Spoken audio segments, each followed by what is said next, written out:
చంద్రబాబు నేతృత్వంలోని కూటమి ప్రభుత్వం మత్స్యకారులకు ఇచ్చిన హామీని నిలబెట్టుకుంది. సముద్రంలో వేట నిషేధ కాలంలో వారి జీవనోపాధికి తమ ప్రభుత్వం అధికారంలోకి వచ్చిన వెంటనే రెండింతల భృతి ఇస్తామని చంద్రబాబు నాయుడు గత ఎన్నికల సమయంలో హామీ ఇచ్చారు. ఇచ్చిన హామీ మేరకు మత్స్యకార భరోసా కింద జిల్లాలోని సముద్ర తీరం వెంబడి వేట సాగించే మత్స్యకారులకు రాష్ట్ర ప్రభుత్వం నగదు విడుదల చేసింది. ఈ నేపథ్యంలో జిల్లాలోని 5,501 మంది మత్స్యకారులకు 11,20,00,000 రూపాయల మెగా చెక్ను జిల్లా కలెక్టర్ మత్స్యకారులకు అందించారు.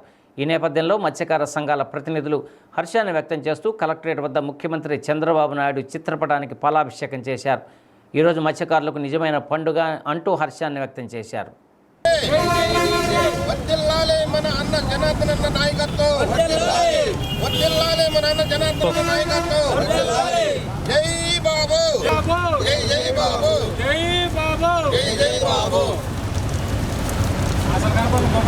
అందుకే కొద్దిగా ఉండు వాటర్ ఉంటే పోయింది మరి చక్కగా లేదా ప్రెషర్ పెట్టుకోట్టు అయిపోయింది.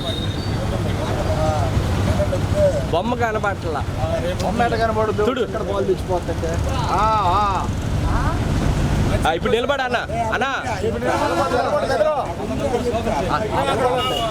ప్రభుత్వం వాళ్ళు నారా చంద్రబాబు నాయుడు ఈరోజు 26 ఏప్రిల్లో ఇస్తానన్నారు. 26న ఈరోజు 20,000 రూపాయలు మత్స్యకార భరోసా కింద ఒక్కొక్కరికి 20,000 చొప్పున ఆన్లైన్లో కొడతానన్నారు.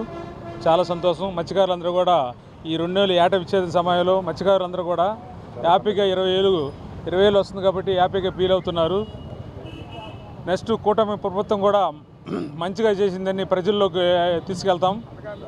అలాగే ఈ 20,000 రూపాయలతోటి కుటుంబం సంతోషం వెలువడుతున్నారు.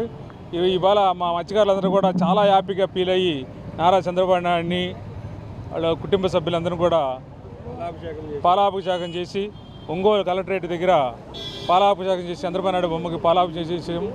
అందుకని కృతజ్ఞతలు తెలుపుకుంటూ నియోజకవర్గంలో ఉన్నటువంటి మత్స్యకారులందరికీ ప్రతి ఒక్కరికి అన్ని విధాల ఎలాంటి ఇబ్బందులు లేకుండా ప్రతి ఒక్కరికి ఆ అవకాశాన్ని కల్పించి వాళ్ళందరికీ మత్స్యకార భరోసా కల్పించే విధంగా చేయమని ఆయన ఎంతో గట్టిగా అందరితో మా అధికారులతో మాట్లాడి చేసి ఉన్నారు. అందరికీ చాలా వచ్చి ఉన్నాయి.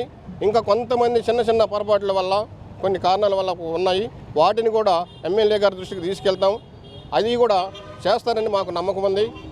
కూటమి గవర్నమెంటు ఈ స్థానాన్ని నిలబెట్టి మాకు ఎంతో గొప్పగా ఈ మత్స్యకార భరోసా ఇచ్చినందుకు మేము ప్రజల్లో గొప్పగా చెప్పుకొని కూటమి ప్రభుత్వాన్ని మరింత బలోపేతం చేస్తామని చెప్పి కోరుకుంటూ సెలవు తీసుకుంటాం. మా మత్స్యకార గ్రామాల్లో మా మత్స్యకారులకు పండగ రోజు గత ప్రభుత్వం 10,000 ఇచ్చేది.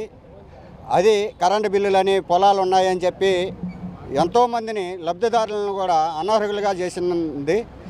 అదే ఈ ఎన్డీఏ ప్రభుత్వం ఈరోజు ఆ తీసేసిన వాళ్ళ పేర్లు కూడా ఈరోజు ఇస్తూ 20,000 పెంచి ఇస్తున్నారు. చాలా సంతోషం. ఆయనకు నారా చంద్రబాబు నాయుడు గారికి ఎంతో రుణపడి ఉంటామని మత్స్యకారుల తరఫున మేము ధన్యవాదాలు తెలుపుకుంటాం.